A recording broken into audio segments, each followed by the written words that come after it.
Good evening सगळ्यांना.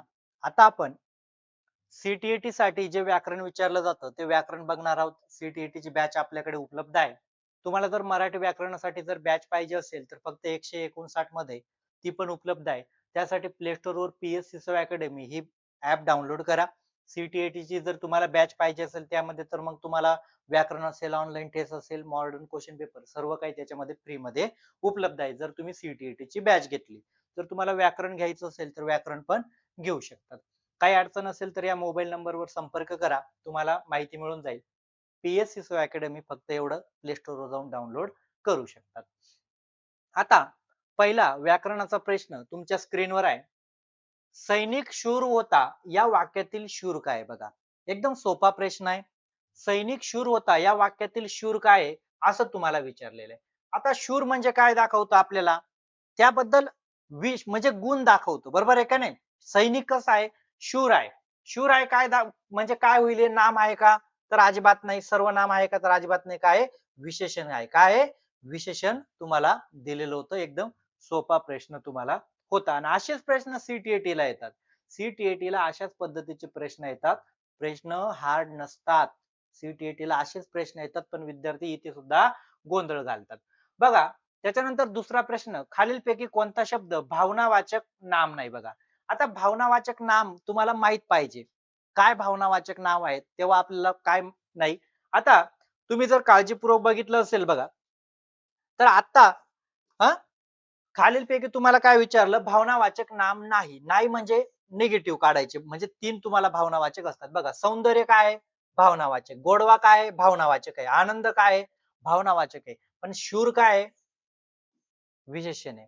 आताच आपण बघितलं बरोबर आहे का नाही. म्हणजे हे तुम्हाला विचारलं होतं म्हणजे क काय आहे तुमचं उत्तर आहे शूर. त्याच्यानंतर अशा पद्धतीचे प्रश्न तुम्हाला खूप म्हणजे अशाच पद्धतीने विचारले जातात. प्रश्न दिलेला आहे.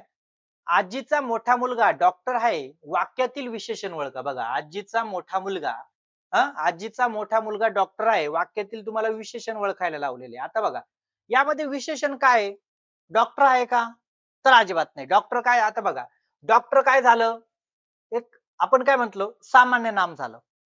जातीवाचक म्हणजे कळतोय का कुठला डॉक्टर आहे तर अजिबात नाही. म्हणजे सामान्य नाम. मुलगा पण काय झालं सामान्य नाम झालं. कळत नाही ना कोणता मुलगा आहे. आता विशेष माहिती काय सांगतं विशेषण काय म्हणतंय मोठा. बघा आजीचा मोठा मुलगा डॉक्टर आहे बघा मग विशेषण काय मोठा आहे का तर अजिबात नाही. म्हणजे काय आजीचा मग आजीबाईचा मोठा मुलगा डॉक्टर आहे. मग यामध्ये तुम्हाला विशेषण काय होतं मोठा होतं. काय होतं मोठा. अशा पद्धतीचे प्रश्न तुम्हाला सीटीएटी मध्ये विचारले जातात आणि विद्यार्थी इथे सुद्धा गोंधळ घालतात. आता त्यानंतर तुम्हाला एक प्रश्न विचारलेला आहे बघा.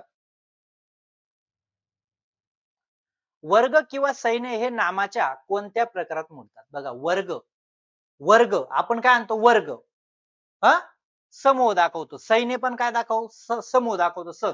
काय दाखवतोय समूहवाचक आहे. पदार्थवाचक आहेत का अजिबात नाही. विशेष नाम आहे का तर अजिबात नाही. यापैकी नाही तर असं येत नाही. तर काय समूहवाचक आहेत. काय आहेत समूहवाचक आहेत. त्यानंतर प्रश्न 5वा बघा. अशाच पद्धतीचे प्रश्न तुम्हाला सीटीएटी मध्ये उतार्यावर म्हणजे उतारा असतो ना त्याच्यावर विचारले जातात आणि विद्यार्थी तरी ते गोंधळ करतात. पुढीलपैकी विशेष नाम नाही बघा. काय विचारलंय पुढीलपैकी विशेष नाम नाही. आता विशेष नाम आता तो आपल्याला कळालं पाहिजे विशेष नाम कशाला आहेत हे तर माहित पाहिजे. हिमालय काय आहे विशेष नाम आहे. तुम्हाला बोध होतो. चंद्र पण काय विशेष नाम आहे. जयश्री पण काय विशेष नाम आहे. पण पर्वत काय झालं सामान्य. त्याला जातीवाचक पण म्हटलं जातं हिंदीमध्ये. बरोबर आहे ना. जातीवाचक सुद्धा म्हटलं जातं. म्हणजे पर्वत कळतोय का कुठला पर्वत तर अजिबात नाही. म्हणजे हे हिमालय चंद्र आणि जयश्री काय विशेष नाम आहेत आणि तुम्हाला नाही विचारलं होतं म्हणजे पर्वत काय सामान्य नाम झालं. कळालं म्हणजे अशा पद्धतीचे प्रश्न येतात. त्याच्यानंतर पुढे तुम्हाला एक प्रश्न दिलेला बघा. हा पण सोपा प्रश्न. पुढीलपैकी भावनावाचक नाम कोणते बघा. काय विचारलंय पुढीलपैकी भावनावाचक नाम कोणते असा तुम्हाला प्रश्न विचारलेला आहे. आता भावनावाचक नाम आता चंद्र तू आताच बघितलं आपण काय विशेष नाम आहे. तुळस काय झालं आता हे सामान्य नाम झालं. काय झालं सामान्य. बरोबर आहे ना. कळतंय का कुठली तुळस माकड पण काय झालं, सामान्य झालं. माकड पण काय झालं, सामान्य. कुठलं माकड कळत नाही, काळं विळ कळत नाही. पण बालपण काय आहे, भावनावाचक नाम आहे. कळालं? बालपण काय आहे, भावनावाचक नाम आहे. त्याच्यानंतर इथे ह्या प्रश्नांवर विद्यार्थी जास्त गोंधळ करतायत. जास्त प्रश्न, असे प्रश्न ज्या वेळा येतात तिथे गोंधळ जास्त होतो. प्रश्न एकदम सोपा आहे, मी तुम्हाला समजून देतो. अवघड काहीच नाहीये. व्याकरण फक्त तुम्ही पुस्तकी भाषेत समजून घेऊ नका. अनौपचारिक भाषेचा पण त्याला आधार द्या. व्याकरण चांगलं समजतं. पुस्तकी वाक्याच्या आधारे व्याकरण नाही समजत. मी दररोज अभ्यास करत जाईन. बघा, सगळ्यात महत्वाचं दररोज अभ्यास करत जाईन. जाईल. जाईल म्हणजे काय? भविष्यात. जाईल आहे ना. मी दररोज अभ्यास करत जाईल. आता बघा, पहिलं दिले साधा भूतकाळ. आता भूतकाळ काय? मी अभ्यास केला होता. केला होता. भूतकाळात जाईल नाही. अपूर्ण भविष्यकाळ काय म्हणतो बघा. अपूर्ण भविष्यकाळ काय म्हणेल? हा, मी अभ्यास करत असेन, असेन, असेन, असेन म्हणेल. काय म्हणेल? अपूर्ण करत असेन. पूर्ण भविष्यकाळ काय म्हणेल? पूर्ण भविष्यकाळ काय म्हणेल तुम्हाला? पूर्ण भविष्यकाळ काय म्हणेल? मी अभ्यास करेल. काय म्हणेल? मी अभ्यास करेल. पण दररोज हा शब्द लागल्यामुळे काय झालं? रीती भविष्यकाळ. काय झालं? रीती. मी दररोज अभ्यास करेल. अभ्यास कसा करेल? दररोज. दररोज मुळे काय? निरंतरता दाखवतोय. म्हणजे काय झालं? रीती भविष्यकाळ आलं. त्याच्यानंतर प्रश्न एकदम सोपा आहे. पुढील पैकी विशेष नाम नाही. काय विचारलेले? पुढील पैकी विशेष नाम नाही. आता तुम्हाला विशेष नाम माहित, आता विशेष नाम आपण सहज काढू शकतो. बरोबर आहे का नाही? आपल्याला नाही विचारलेले. काळी म्हैस काय? विशेष नाम आहे. काळी गाय काय? विशेष नाम आहे. पांढरे माकड पण काय विषय, पण शाळा. कळालं नाही ना? कळालं नाही कोणती शाळा म्हटले. म्हणजे हे विशेष नाम नाही, तर ऑप्शन 4 हे तुमचं काय होतं? उत्तर होतं. विशेष नाम नाही. त्याच्यानंतर असे प्रश्न आले का विद्यार्थी गोंधळ घालतात. प्रश्न दिलेला आहे, मी आंबा खाल्ला आहे. बघा, मी आंबा खाल्ला आहे. तुम्हाला आता विचारलेलं आहे, मी आंबा खाल्ला आहे, वरील वाक्याचा काळ ओळखा. मी आंबा खाल्लेला आहे. खाल्ला आहे. खाल्ला आहे म्हणजे काय झालं? क्रिया काय झाली? पूर्ण झालेली. खाल्ला आहे. बघा, साधा वर्तमान काळ काय म्हणेल? मी आंबा खातो. काय म्हणेल? मी आंबा खातो. बघा, मी आंबा खातो. साधा वर्तमान. बरोबर आहे ना? अपूर्ण वर्तमान काळ काय म्हणेल? मी आंबा खात आहे. काय दाखवेल? खात आहे. क्रिया पूर्ण झाली का? इथे काय असेल? खात आहे. खात आहे. हा, खात आहे.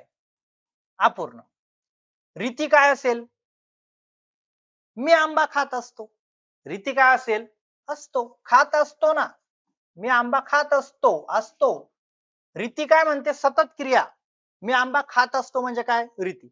पण पूर्ण वर्तमान काळ काय म्हणतो? मी आंबा खाल्लाय.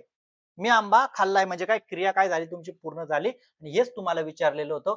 वाक्याचा काळ काय? तर पूर्ण वर्तमान काळ तुम्हाला विचारलेला होता. म्हणजे अशा पद्धतीचे प्रश्न असतात. त्याच्यानंतर तशाच पद्धतीचा हा पण प्रश्न घेतलेला आहे. इथे विद्यार्थी गोंधळ करतात. त्यामुळे हे प्रश्न आपण आज घेतलेले आहेत. काळाचा प्रकार आहे, त्याच्यावरच तुम्हाला प्रश्न विचारलेला आहे. मी काल शाळेत गेलो होतो. बघा, मी काल शाळेत गेलो होतो. काल गेलं म्हणजे भूतकाळ आला. काल झालं, काल झालं. मागे जे झालं ते भूतकाळात गेलं, एवढं तर तुम्हाला कळालं.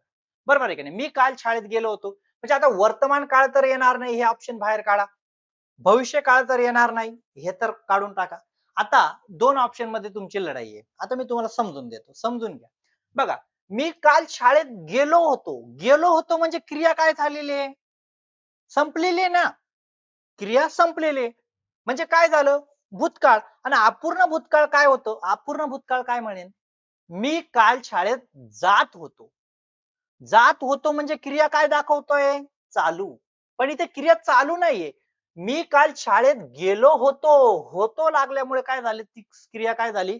बंद झालेली आहे. चालते का? तर अजिबात नाही. म्हणजे भूतकाळात गेलेले.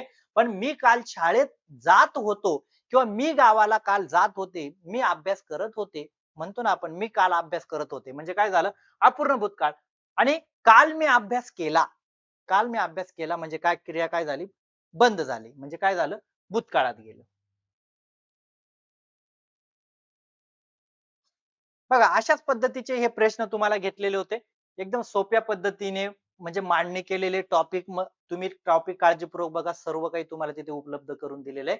व्हिडिओ जास्तीत जास्त विद्यार्थ्यांपर्यंत शेअर करा, व्हिडिओ लाईक करा आणि व्याकरण समजवण्याची एक पद्धत असते.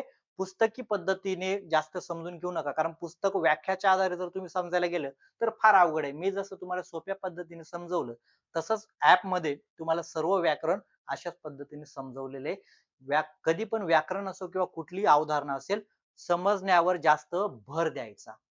किती शुद्ध भाषेत मांडली किंवा किती तुम्ही आकलन केलं, तुम्हाला ते उपयोग करता येतं का याला फार किंमत असते. कारण अध्ययन आपण करून उपयोग नाही, शिक्षणाचा उपयोग असतो म्हणजे वापर करता आला पाहिजे. व्हिडिओ लाईक करा आणि जास्तीत जास्त विद्यार्थ्यांपर्यंत शेअर नक्की करा. काही अडचण असेल तर मोबाईल नंबर इथे दिलेला आहे.